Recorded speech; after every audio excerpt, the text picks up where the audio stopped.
or catch the IGP Dr. George Akufudampare said the also ye bia the ne ho kan ye the ne mo reti ye the na pampam che se bibia ye obi bia no IGP emfa ho amane bo ene ho nkrata sam metu nanim na ne wo saban tu ho anamo no ene ne kine ye mo entu ho anamo se beye na asomdwe ebebani kwan se ye de eye democracy kebami nka binti no na nipa binumu a omsoso madin senseme omo eho akwa wonyehia ewa batoɔ ene ho mpempra wadeɛ mu no na ye kwa keka ne nyina hye ofi sɛ ebraso sa ban ne fifi mu de mu ba ba mu ehwehwɛ mu kokosi ase de ho se ye pata na busua no ene ne kyene ye sa ban ne ye nhyehyɛ no mo pata busua no de ho so no soso no obi bia no ho chiye wono na nyere adwuma ye nam so ma nipa bi no mo epepra ye kɔhwere wo mo nkwa no de ho se ye ne ko gyina mra no soso no entampara no makeka nyoma sie ne dina kwa ko gyina mra no mampani John Dramani Mahama nsɛm a wɔde atudwa ene de mra okoka ye nua no musumifo ho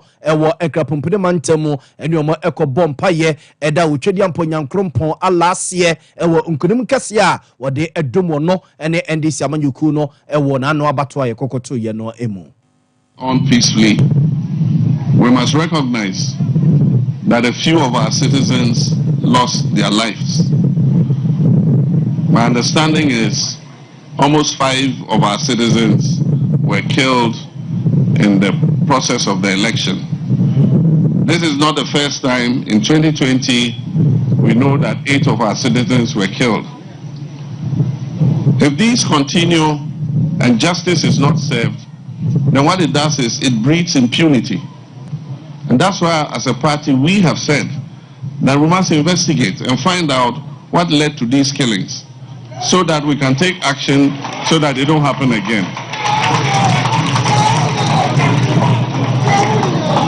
So I've asked my secretary, executive secretary, to write to the IGP to give us a report on the status of investigations into these killings.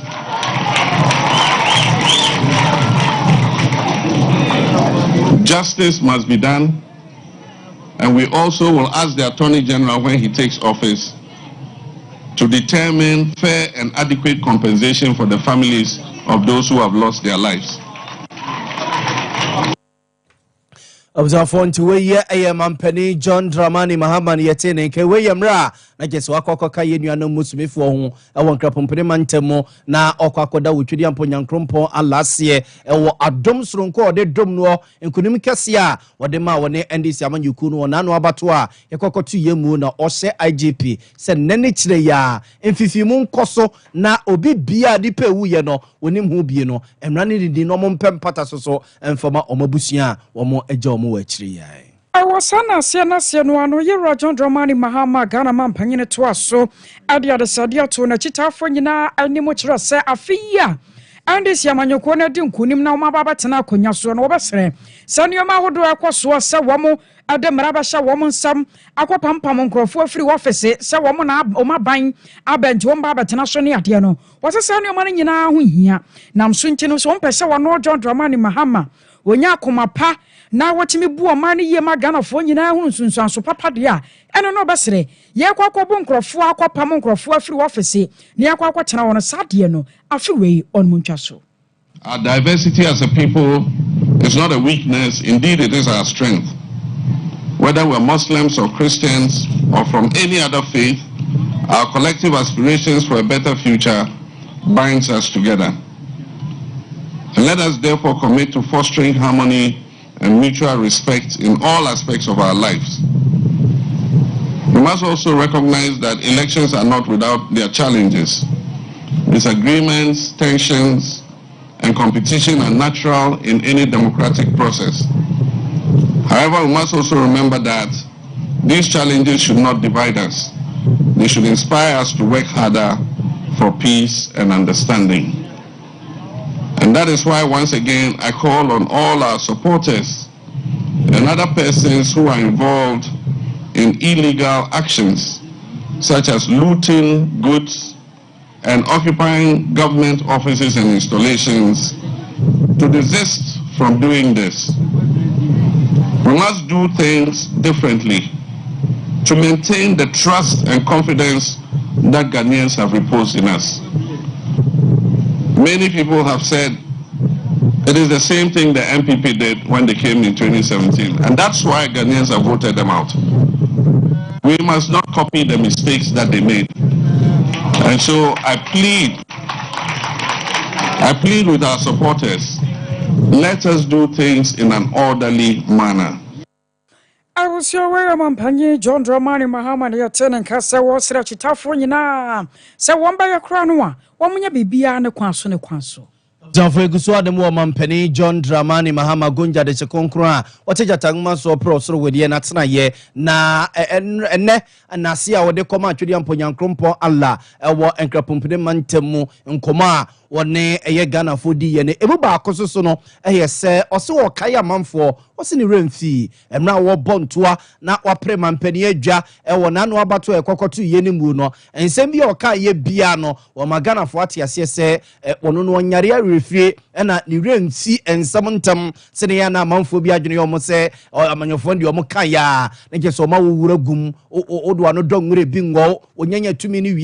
no mature many sepen Bonibia, or in from a bono VIP bus, Mompe once a mocremwa, and then Peswa Conwa Kutu one mono. Was it be or Kaya Biano, the rain fee? Now, or Kaya man for say, or say any no Muslim for, and Camophone in our bo, says, or don't for Yena dom, Amano Edin Kunim, Saman Penny or 2024, Batuanoa, Yakotu Yenemu Biwa, Adia or best or the break Camofor, a says and Camofor, a go much yen, ye, Nesomo Quaco do almost salanoa. Hey, now bone say, ye da could pebi the amaunum, say da cropen qua, and omonfa enuomo salanoa, Sada cropen a holiday, our mode quaco di salano, or so shomo bot say, Obediman peniomo to about 1 man bidiman penia, I do a banis all day, and ane bako beka womo, a momanya nenu 2 days ya, or more edibedu or salano, a day edi holiday, Ghana yina, ye dem rabbit tatuo, na ayejuma, or say or cow almost any rain fee, why yen she say ye, eden krata, quat na ye be a safata, Sanchez yene ebe yejuma, and Roches yenu no muslim for noa, ya na omoko makon to concrom, eco bompaye, hajinom ne mekei, or say or somobo, say so bebiewa, and as somo to abamanoa. Obayen sisi so abo wonum ama enema bafom na ne board ne pa anu ntina mankremofo pinu a entime enko bompa ye ne bi o meka bonten so a na kese asi wo mo esom ho kwan wo se ene wate basom ko bi a Alhaji Collins Dauda nipa num na kese wo mo eba behwe no maye ntutu ye se beye na afis ye nuanu musbifo betu kwan akọ meka akọ bompa ya ebo ne beba fom a obetime obi abetime tue bie etima akọ bompa ye akai wo man no ewo mpaibum mampani John Mahama Nsemwa wode to nkremofo anim ewo kanda bonten so ni. I have formed a Hajj task force that is led currently 5-member Hajj task force that is led currently by our longest serving MP, the Honorable Collins Dauda, and they'll be leaving for the Holy Land on Monday to participate in the Hajj conference.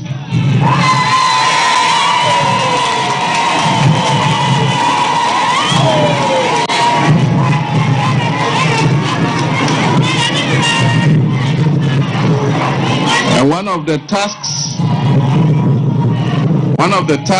that I have given them is to go and make arrangements so that we can bring the Hajj fares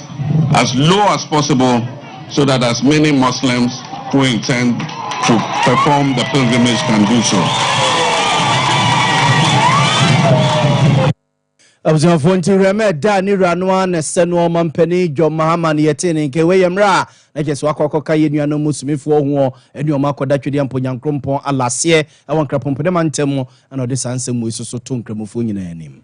Fabio no ye Roger Dramani Mahama wansa mananso ho a wasanso de afutuo sanso to aso akire mu se wo hwemo paade ba ko aka ho bi ma Ghana fo gina so to aba aretia NPP amanyoko no aye 2016 and 2020 abato aye to ye no wose free diet to sabare wi ya pa no na NPP amanyoko no wo mu se wo mu ane wo mu a asa Ghana fo do wo mu anti no wo mu ntimi nto aba ntia wo mu ti afei na kokotiya ahantan shubi na pasamenkunya bi ni ade aye wura wo mu wasasa ne omana ka wo bi na enam so ma afi yi Ghana 14 team ya 100% wamotoma wono John Dramani Mahama no na we ne ka bibi dia kire ndisi agitafo no pa se afia won manya ba no womonhwe no mochiri mu anya omo de na mmom no mo hwa se won betumi aye adwuma no yie na afenso so no ade bia yanka tebone no ema me fafare womo se ne ba na Ghana fo nyina so ema nyame ya dom afofra bato ayebato no womonto emfentia womo. As National Food Suppliers Association, we supply the food. Ghanaians punished for incompetence and just for not listening to what their cries and challenges were. And so, as I said in the campaign, there's no use fighting for political power if we're coming to repeat the same mistakes that the MPP did. And so that's why I'm a bit concerned about some of the things that are happening. I know that in 2017, that is what the MPP did. After we lost that election, as soon as we handed over, they started to attack government offices, take over tolling booths, take over public toilets, go to government offices and throw people out, stop people on the street and take cars from them. We must not do the same thing. Let us show Ghana that we're different.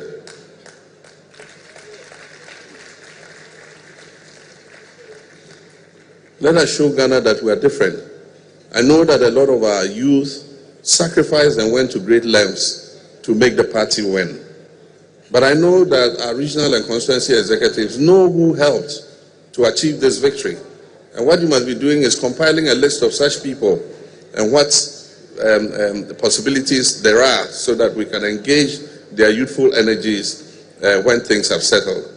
And so rather than take a law in our own hands, open fertilizer depots and take fertilizer, open warehouses and take rice and things, let us show MPP that we're different. And let us win the confidence that Ghanaians repose in us. And so I will expect that regional chairmen and constituency chairmen will call our young people to order so that we can do this thing in an organized fashion. I was your Mampani John Dramani Mahama and yet says, what dear foot to Emma Bruno. Na yemfamo enko ensamfufrum yedemo ekọ museum abusiafo ye mone musemu se amanfo keka ene ake uba yesi a amanfo ekeka ne se suku ya bie ya yemei ekọ secondary school ya wonoma kwa kodroi yesi chese aduane no ho akwatwe setete wono ba pakese mu konko ba kokora no enne suku sinim enne mpese headmasters na noa emye manu dia kese kompa ena enkola no edi unum ewo ho no meba ye kese amanfo de se dumni adan ebi de se MPP aban ya na no ye twam ya na mampani na do dan kwakufa do da no omo ede se unum ebi so ede se NDC aban ya eba na no ya se eja free SHS no na se omani nyi hunti no mo peso mo se no na so se ne esitie bia no eku a omo ene ya na mpempi no ano omo ta etwi nuane ede ko ye secondary schools ahodo num ema headmasters no enu am ye mani dia babonte ye ne se omo betimi de omo nsa du esi omo kokoso aka se enuane ne de omo beka ne se ebi ho Oma chinuane egu ho na yomo twene a ene se mampani John Dramani Mahama wababedi ade esese no ombetene nka anase obeto omu nkra se omumfa nuane no enko secondary schools ahodo no mu ene ade enchi eni gina simakura ma omatwi nuane ni nyina akwatoa pete secondary schools ahodo a ewo omamu ni nyina na omunyante ne nke no ena ama omoda so ade nuane ni gudamu a omo etwene se ja wono na ye mampani wona ye oman na ja sese wona edu oman nanim agiso oman tene nka na omode nhwehwe ni mu sam ene papa ye betra heaven esese nuane ne ko na ekoduru onum na aba ne se nyame na mesoma amonti mu nuane na ye muka no wo mukwa na so wo mukwa adwoa enu ntina ma wo twentwen so yi opani a wona ye titire ni eda National Food Suppliers Association no Ra Thomas Ewua ede sansemi tujawabra na one nsamtwefo edi nkomo kakra. As National Food Suppliers Association, we supply the food. And we have changed, government have changed. So we are waiting for purchase order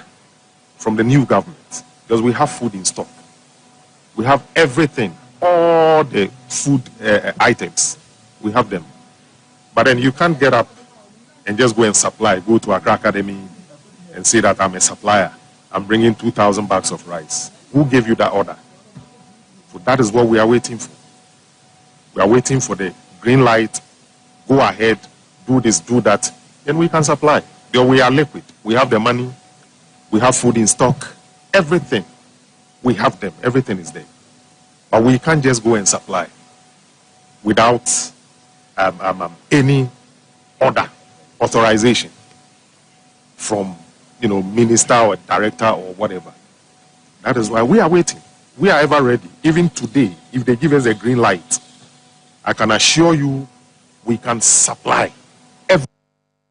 A National Food Suppliers Association of Ghana. One more pen in pa, Ora Thomas Ewa and Yetini. Kenina, a Nuania, a short way, secondary school Sahudu no more, and Unti Ayed Dene, say headmasters, nay, headmistress Ahudo no Bedron and Yami Manuedia, and Quancomuku no, and watches so many supply in Yanino. Besine, so Monty are buying penny from car, a bed. Sombe papaya tra heavy edinuane na kona kwako yo mokanu ntina ma eduane na short sa no na was anuane ya short wo school sa hodo mo na Ghana National Association of Teachers ye twanti aka na San Martin so de one man no ato mo kire se ha dwene pa sa enkoda wo school mu na so munya nuane anie nam so nti mampanyo John Dramani Mahama wom sa fe no wa baba tena konya so de na so yase de jawane de aso wo pa nam so nti wankeka no hoai na akwanya sonko ya wanya anu jama pa wo de agu akwa mo ma Ghana nyina mahoden no asa afa ne ntoma pa ade afra no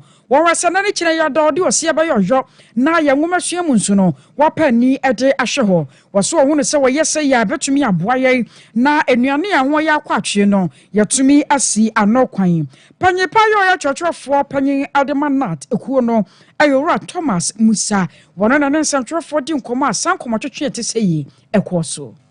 The president now has the goodwill of the people. And it is my hope and expectation that they will not wait until this goodwill is praised. Because you see, there is something about goodwill. It is just a matter of time. If we do not manage the goodwill very well and the goodwill disappears, the rest will be anger, okay, and demonstrations. And it will be something that you cannot hold it. For the Ghana National Association of Teachers, the matters are the educational front. They are issues that are critical. They are critical. And we are hoping that the president will, as soon as possible, get these matters resolved so that we can take it out from there. Because any delay, look, we will be hearing rioting, demonstrations, and all those things in the schools. We all know the consequences of putting children in a house or in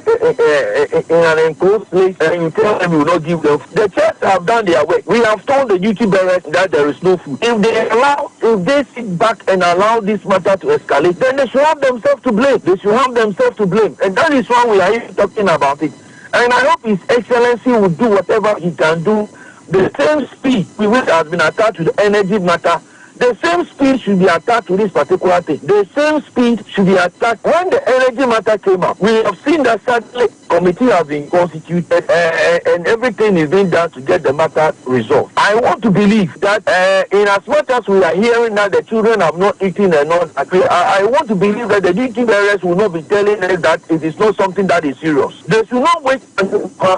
venting our anger. Not because so where are you church of Apanya de Manat and on Yera Thomas Musa and what you know and our National Secretary Adema a Conference of House of Assistant Secondary Schools Ora Primus Barrow one of so Erika Krato so say how pa sir a brother muno and Kodano ehunu metisi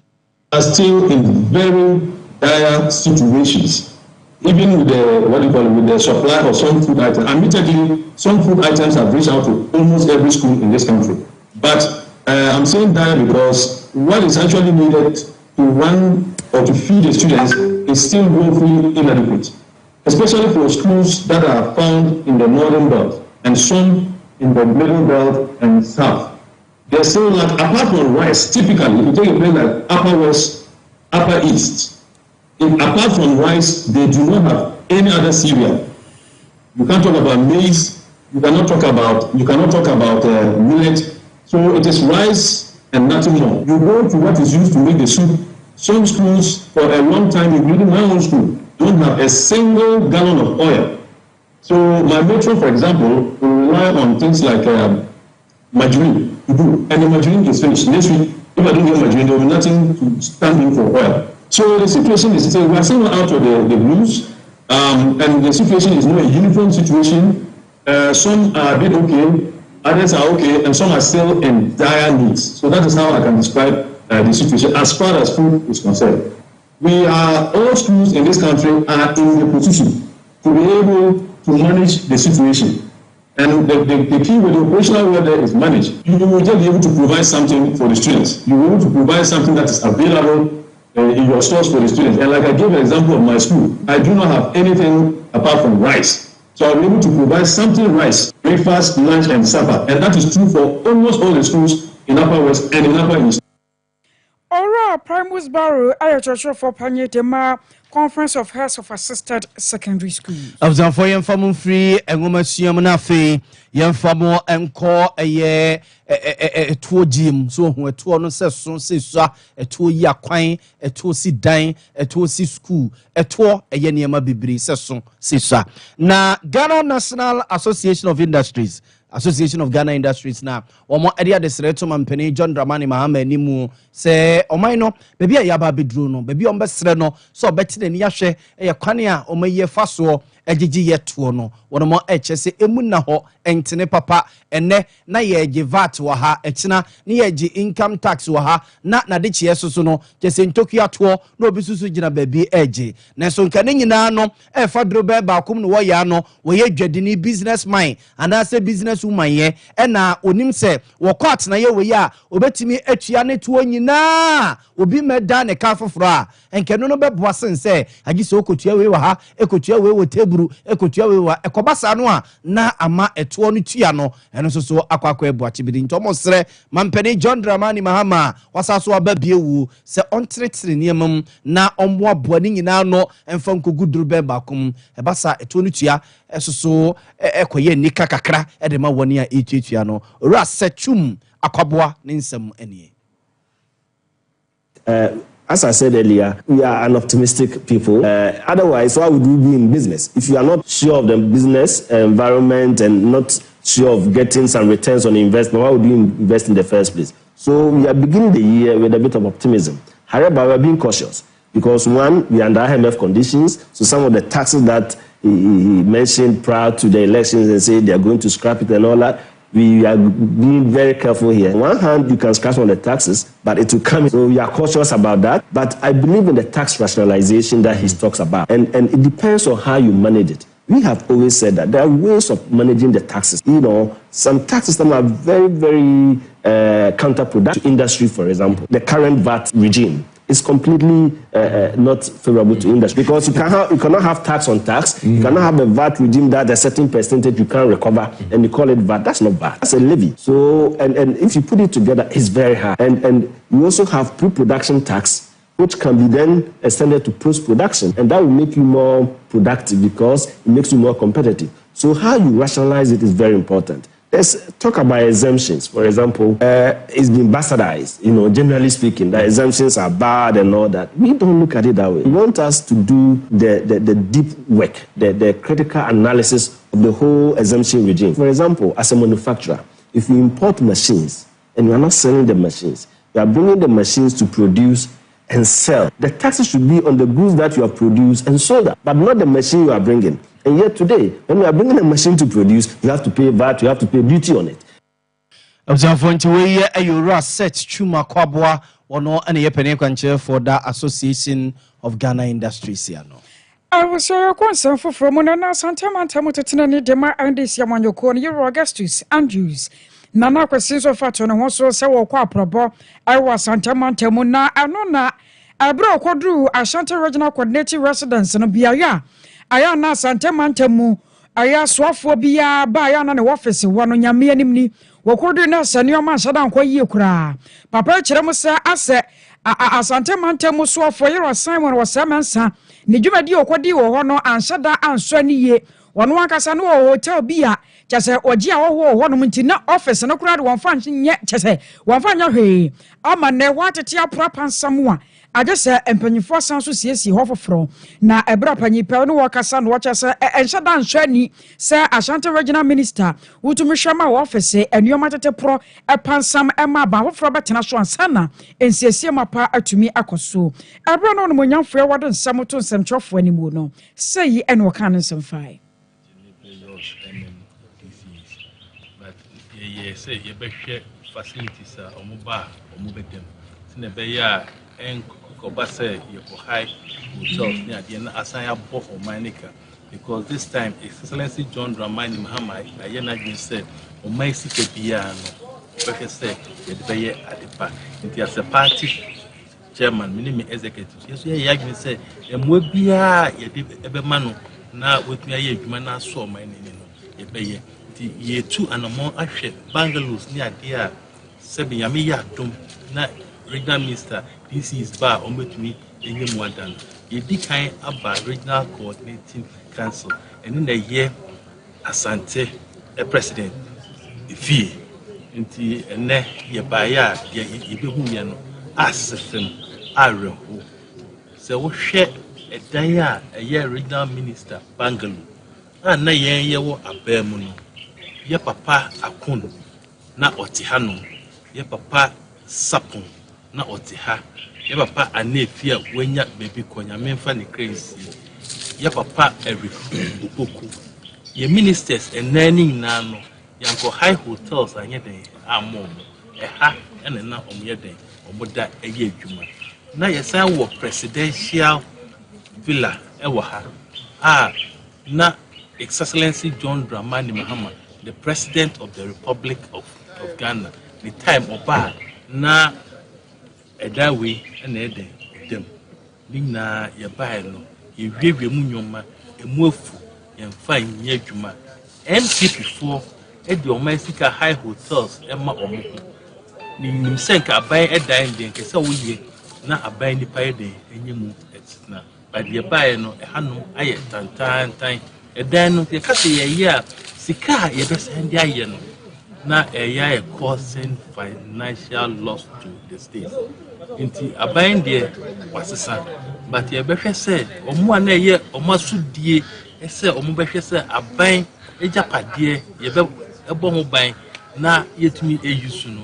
ese ye ma omo nyina eho ehihye omo sine be ya next time ndis yaba abam no yenso yenye sa nyoma because ye wo abam 8 years who how to say yes we wura presidential villa because media minister say your regional minister and the president of Ashanti wura first ya dudo hina wura hefe but then muda regional minister edan plan obi enim ehofu I was away Ayora Andrews Nana Kwasenia Tenen Casa watch the Chirimona and your man said I'm quite ye cross original minister na tana ye and what to me I say na young call man sway na ya near money boni ya two and craft for Santema Temu Yera Kwame Redun Quachi and Como Kwame official Paul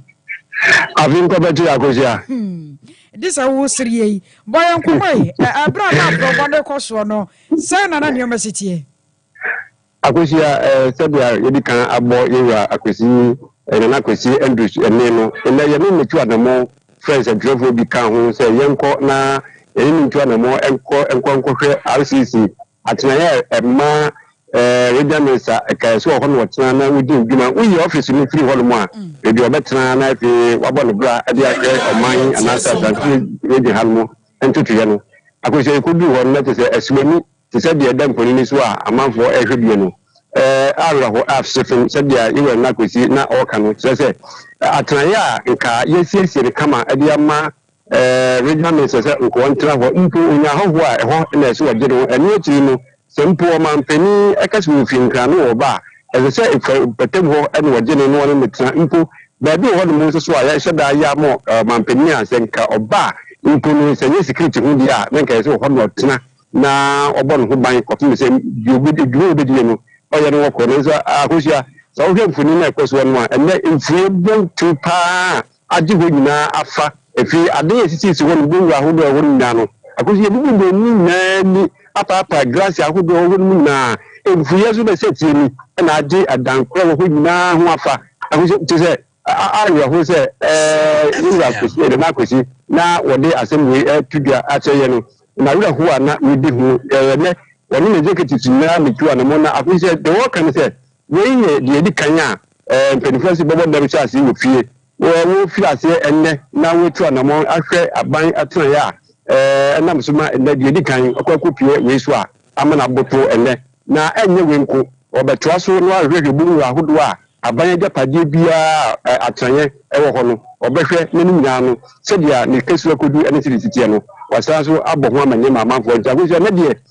yura ko na kwesi Andrews demte de ma Andrews amanyu ko na mu tu ya woni nsantwefo ko no anu na ho awerefo ene wode atu nsantwefo anim se obi ya hwe de ekoso wo RCC regional coordinating council hanu a wode ho amanye bo e de aba ofa nsantwefo so odi ekyema yekohu ya ekoso e wo no yo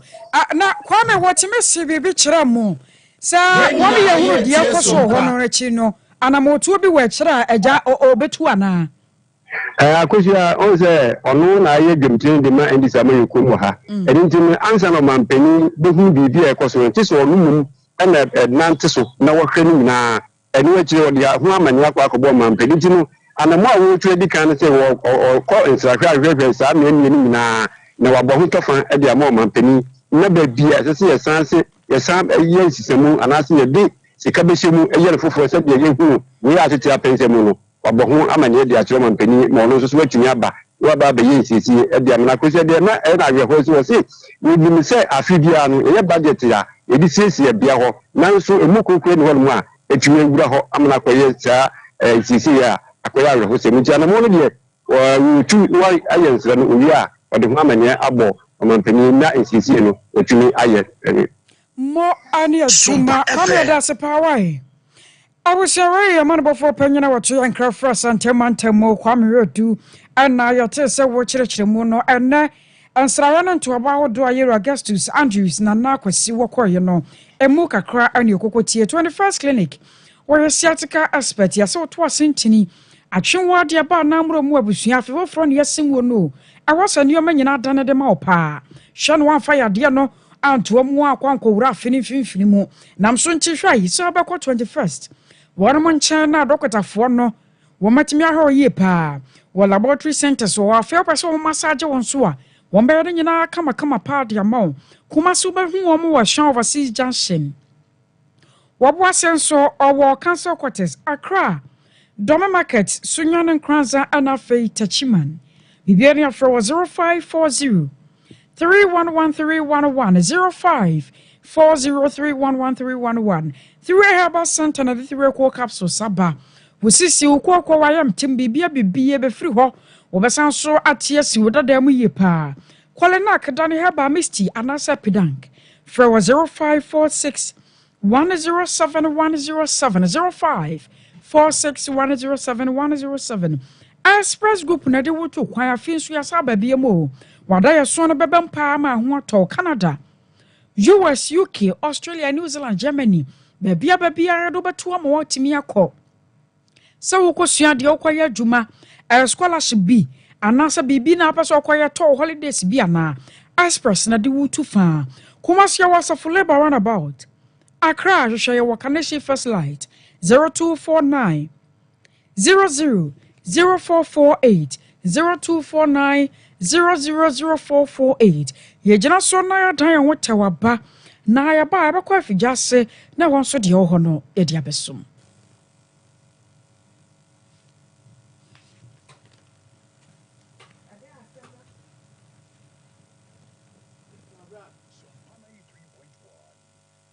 ye kono se ho techema eno ene ye fa ne sciatica na etimi bubu oto se ka wo se dwe wo sinem woje ho ba bia enye na eno na 21st clinic ba ye adwuma pa wo mu ye ntia baso bo ma gine wo Ghana ha ene amono ne enya asem ketewa wo mu gi international awards ahodo wo mu gi local awards ahodo na anu nso na wo mu bie the only sciatica research and treatment center in Africa bibrim ha no ebi ni ba bia gi se 21st clinic nko a wo mu dia bibiduro ene besa o yare no masa de machine aka ho eya yare sabia yare bia wutimi de ko ne mama de ba ko a wo ma gidi wo mu pa no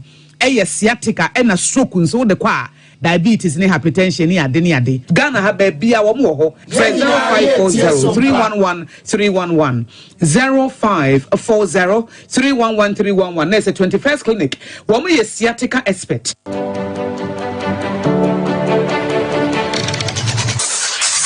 Introducing Mixer 5G Sparkling Drink, a whole new refreshment in a can. Mixer 5G is a tasty non-alcoholic drink. It is a perfect companion for all your events, including parties, weddings, and funerals. It is made with green tea, ginseng, guarana, grapes, and grapefruit. Get refreshed with Mixer 5G Sparkling Drink. For bulk purchases, contact 0246 270 221. This advert is FDA approved. Brakasa ya duabon waso a ne dwumadi wo nipadua biara pom den ene na brabo mu ne hiye pa enye brakasa nko nuaban ne haban bi tise kowunsusu a abonwono ne dia akeka ho no kura enwanunu ahodo a ekwa animu yi ankasa brakasa ne sa nuaba yi binom ne akeka bodu bi afa be kwan so a ye dia ye brakasa powder siesi nipadua na abakwa ahodo no ho ban afrimpani yade ne yade ahodo pi ho fa enkunate de ma baako freduane anopa ne anwumre anafa enkunate de ma baako woni nsuhie yeti anopa ne anwumre wobra wodidi awie ubenya prekese powder to Kingswalk Heba ne Heroes Heba Accra Okechi Drug Lane Dani Heba Kumase Mensa Takrade Mose Pharmacy ne Greenlight Pharmacy Sunwane Cash and Carry Supermarket Asantwa Heba ne Bibidro Depot Techiman Sewa Heba Mampong etufo mfre 0550 19 15 14 prekese powder aduane san yedro FD ahwehwe sankratu mu agiatum ei sewa me hu acho me na no me bisa ekra so kwa brochu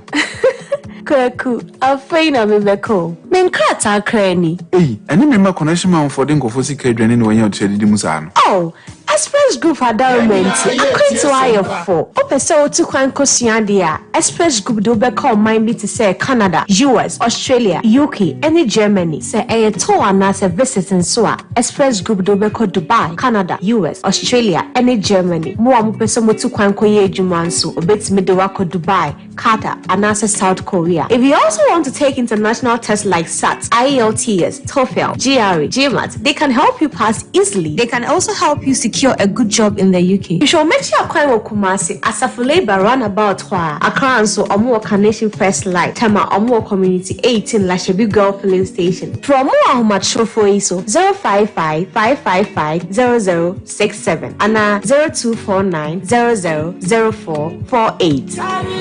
Na ede na ya obeya oda former son yefunu emunumuni. Oh Mr. Entry also ya reya titi bi ben fie bi nanso ne yemu nyono da se me show no ahodo amato a me hunu hwea ebe ya nwanwa Minyi ni se what also tamfo hexa capsules any hexa mixture yanum bom kotia also no bia ma no anom anka ne ho ato no dadaada also drodi eno any hexa capsules any hexa mixture akom ni nchiremu also yekura eto yefunu ene ensunumu etuma wo yefunu ekeka wa wodire ho a enye also etumi ema wo ye cheko ebra wadidi awie somehow eye also there compare hexa capsules any hexa mixture nanum bom na ho ebeto pedodo atua ko okanshi drug lane Kumasi Dani Herbal Takrade AA Mensa Anafre 02038228855 Apefo abatan ya woma won mofra no fo ene mofra woni mfie dumienu enka ho Haxa capsules ene ne mixture all satan for edie age adwadie nkratoyi yi atom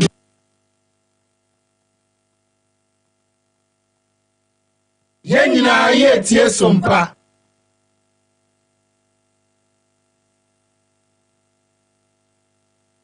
na ede na ya obeyi a oda former son yefunu mu emunumuni. Oh Mr. Entry also ya reya titi bi ben fie bi nanso ne yemu nyono da se me show no ahodo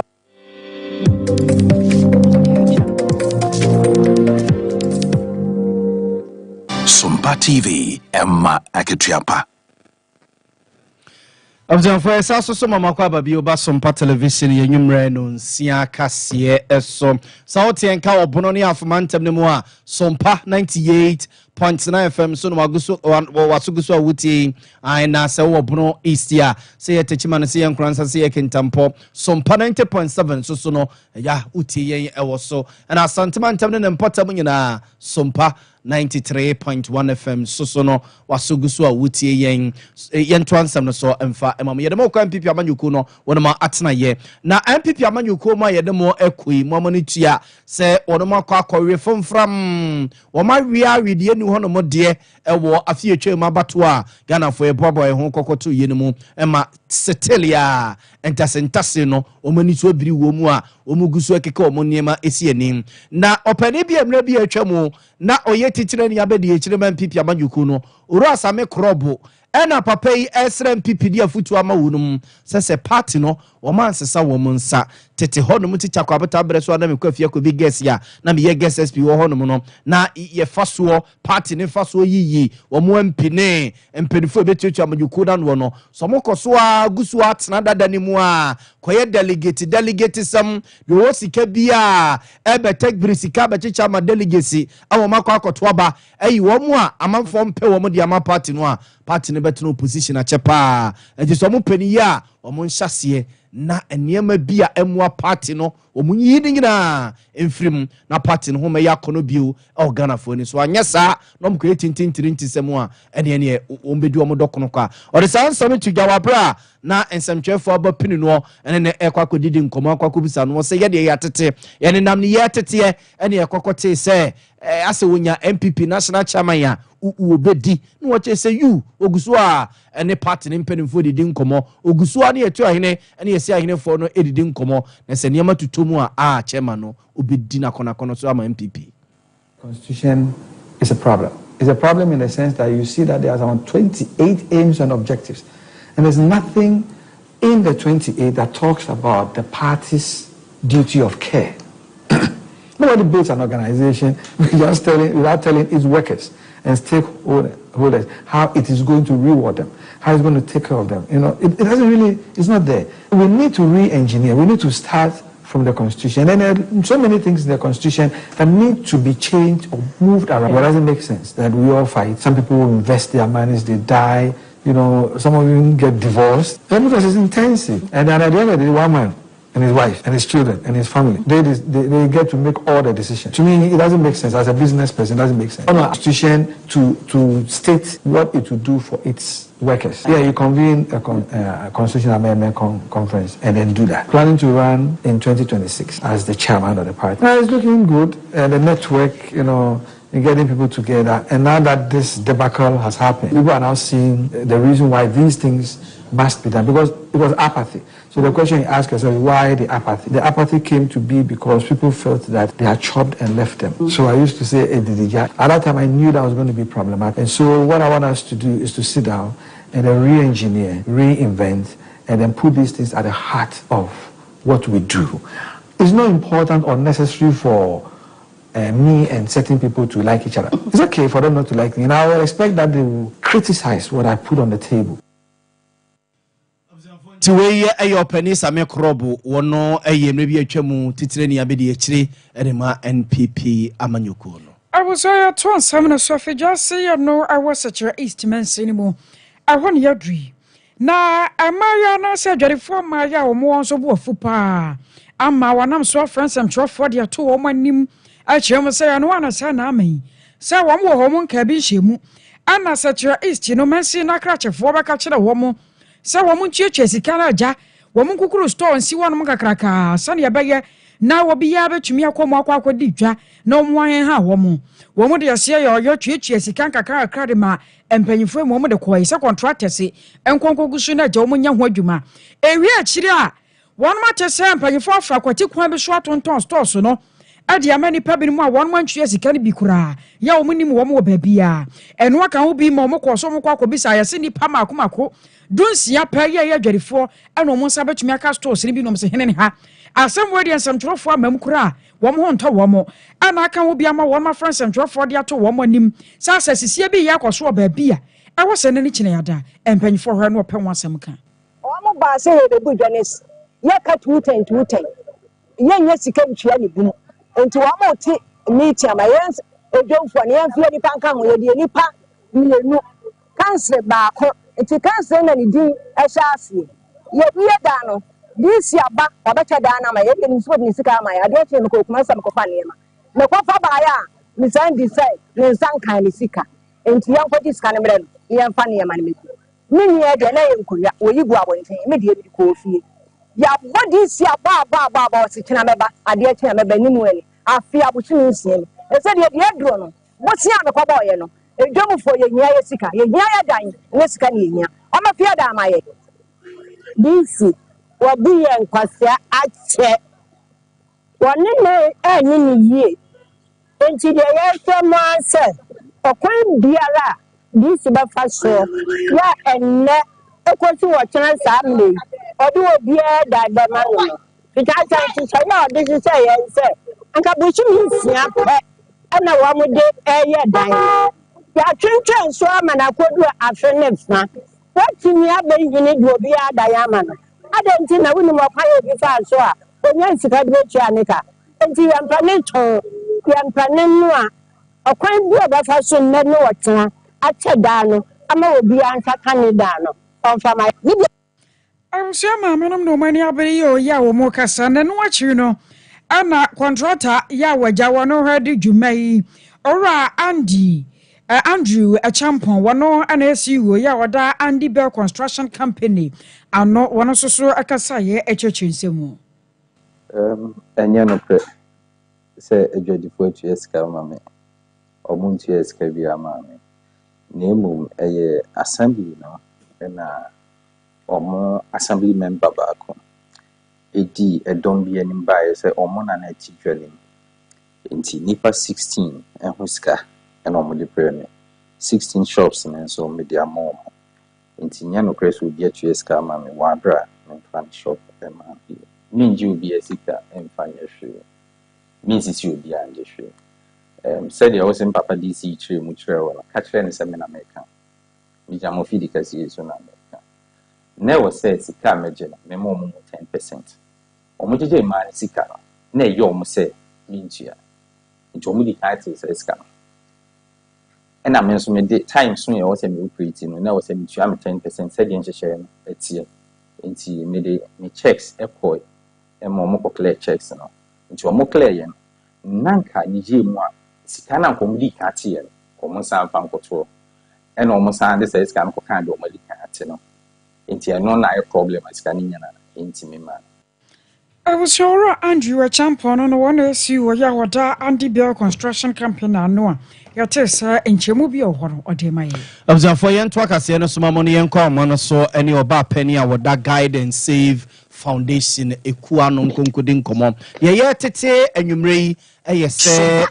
odo ne che se chirikumawu abato mpesua so asantemantem ase ya yesi abaye suko no mamobon nse bi akodai afi kra na ne nofo adwedwu wadi mfie bedunum 15 years yesi owura bi akwa akoto no na monato na woto no senka ofa no ewo ne baamu ankanye bone sebi mpredua sebusuafo ne ye fiada so se ye ka wadi akwala ne turumu ama sebi akwala ne turumu enhuma nyina atete asai ema bebi akwada ne da sesei no ano de ne pa ya se woda ya sabia doctor for hwa prene nkwa ede amano na ye kwa homa no so na ye ne ma me gifty amisa akwakodi enkoma fa asemi ho ono ene da Guide and Save Foundation kwa no asemi wadi akire pa ya kwakobisa se abaya no ne ho te se ma me ye mo official pa e mo akwa baba Sompa television so afenko no so we Mejime di se wo ye na ye bari ye nua ba kuma no ne ho te sei o nyame adom sesi ade ne ho ye na nipa na wo ye ne saa no wo ye ne kunu wo ye ne papa wo ye ne nua bi wo ye ne boss wo ye hwan era somo abaya 15 years na chese abema me chira ye nya no nti by my information I want say oh between 18 and 20 years and I say oh no abaya nim die mu no na etwempana na abaya de no onim be madada nti be na di kan a one na nanti ni na abaya no si one be ma ne nanti ye no ne to na ofa nti ono de ɔne ne hyia mu a ne toa na dabna dai ɛna obi nim deɛ ka bɛrima no adwen na ɔsesa no adwen sɛ ɔbɛfa no wɔ n'anim ɛna nam sɛ ne to na ɔfa no nti ɛyɛ saa na n'anim kwan no asi Sompa FM nti ɔkɔfaa n'anim no na n'ase atete nti me deɛ mekɔ adwuma nnura ɛna ɔmobɔ mamaneɛ sɛ Brada na anadwo ɔmo de akɔra a mogye etu no baaye na ɔmo de ne baaye no na ɔmo fii sɛ bi a wɔnyimumpo na wakɔfɛ aduro na ɔmo yɛ nhyehyɛmu na ɔmo hu sɛ wɔnyem na mmom obi na afa no atete n'ase enti n'ase na ate no na ɛma mogye etu no saa ma ne hu mogya awe enti na wɔ sɛ mefrɛ maame no na me ne akɔra no di nkɔmmɔ yɛ nhyehyɛmu ɛna ebepiem sɛ akɔra no se ne mpra no ba ne maame mo kora deɛ ɔmo nim mpo sɛ akɔra no ahyɛ mpra twe ase ɛna na ɔmo so nka police asɛm koraa enti ɛna mefa to me ho so ɛfrɛ police for report to case no na mmom nhyehyɛ mu ama yɛ a mede nkra gyigya a yɛpɛ abɛɛma na kyɛ no ne kyerɛ sɛ abɛɛma no de ne ho aka wura no gift ye enti na gye sɛ abɛɛma akorɔ no abaya no ne chamber hall no ana ke se wo bo hall ho no a nti ada no ye na dwene se wo tie si bedroom num no ana ke se dan ne bugum ani oh na se no eye se doctor for be no operation like obehia mo bi ana ete se pa se no de was a doctor for ye bia no omaye baby atete no omapempam emoja ohia no omode ama no ema sesia de akra na recover na me how pa sesia ne yesi afi mu ya first abedu on the 10th year ene me no woka say deferment cases aba manim abaye de ka ho 7 enti sim say abata na yomani wo mo ma ho omunnim de ekoso wo mo ma ho kra abaya 14 years ababewo wa wontafo be ma no ne nyame ye no kra ejane one ne yire ne ne ma adwane ema akwala no so ya no operation de me ya ne say bi onya ne mu abaya 15 years obewu ye wuye enti na che say deferment cases na ekoso enso obi abunani aguso enkwala na fa ohaw mu a abata ni mponim de wo 14 years me bisa ne maame say ne bani buninsa o man sanitary pad ma men ka chem so oni akra ne da so wo nim to se wabuninsa oh ba ko won kran se si a me play ono no akra no 5 years na be ma afa no ma me ne se minja asem na chiri di fi se abema na waye sa na ma me ye na danfo nti on pese ono ne ntem de ye basa nyina ye tie Sompa enti ase abata ni hu nya se sa ne ma ne ye boye ma no ho ban wo ho ena media fi na media kan kwale yasem obi anya na dwen se maame okun ya wo kun maame so mu ye nka mom na ye mom fa no ho ban ase obi ayi nani atwi nani agya boso ani nyehwe ebeyi na abemu ya ye ka ne ho asemi wo do waso toto fom a na otehe fa me pa wo choko finya akono oni abaya ni nyina wo krokro mu na akra ne bambo nti na me mpese mabokro ni din na be ma ne de ye fre no ko finya akon wo se wadi mfie se 18 years no ye nya ne nche no nti nim age no but ne ne abaya ne ma me kasa say so mo nim no okro nim na mo nim so ne oboba ne chempna yo enchi omo obenya between 18 to 20 years na boy see a police hihye no na boy no so abusuafo onimu mu omo te oni na abusuafo me nya nkra na me soma police me fair police ma police for na me de say adwuma na ahya nti mantam ho de police station e wo around na hihye abema no ache no yo moni adwuma ye de besi fence wo ho ye tutu akwakochiri tutukochiri echirei ye besa so abopunum na ye busa de akwakosie na mmoa bi e wose ye de boa bi asoso no ya soma boa nyame nhira opa na emomemo why edas yo obzafo we eye ma me gift ya misa ne na akwakodi nkome woni oba pani a oda guidance foundation eku ano. I was at once some so na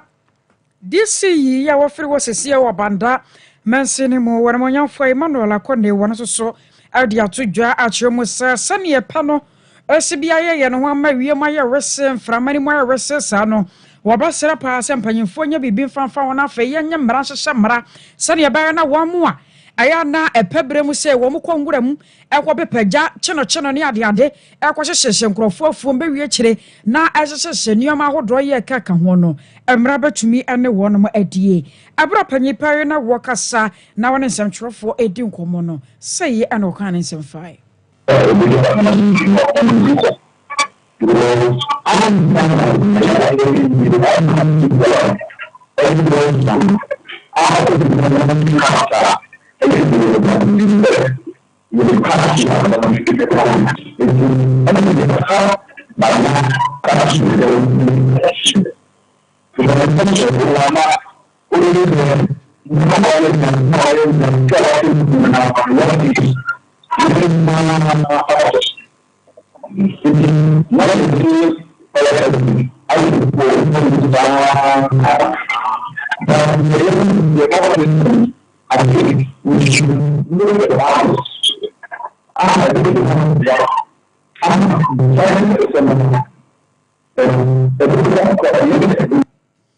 I was aware this year our fraconya so our bandama sinimu ora Emmanuel Akoni. Famunsi ya sei na yen sorry